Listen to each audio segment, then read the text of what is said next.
L'ordre de grandeur du résultat d'un calcul. Un ordre de grandeur du résultat d'un calcul est un résultat approché de ce calcul.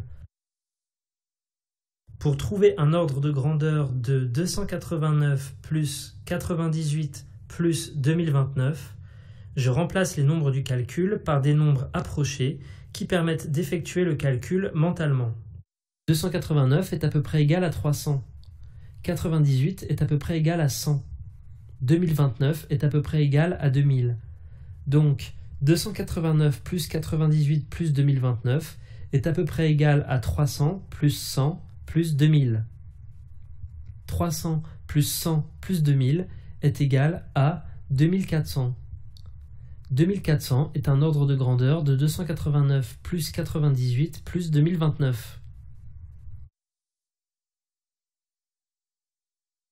Pour trouver un ordre de grandeur de 68,51 moins 21,451, je remplace les nombres décimaux par une valeur approchée de leur partie entière.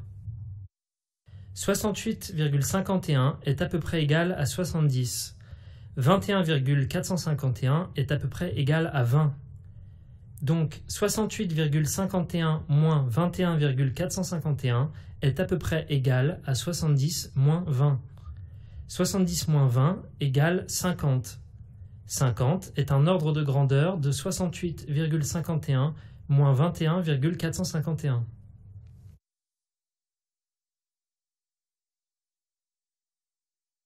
Calculer un ordre de grandeur permet de vérifier la vraisemblance d'un résultat. Tess a calculé 678 fois 38 et a trouvé 7454. Son calcul est-il juste? Pour vérifier, on calcule un ordre de grandeur. 678 est à peu près égal à 700.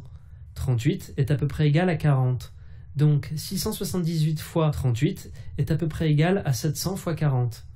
700 fois 40 est égal à 28 000. Cet ordre de grandeur est très éloigné du résultat de Tess. Le résultat de Tess est donc faux. Attention, un ordre de grandeur du résultat d'un calcul ne permet pas de prouver que ce résultat est juste.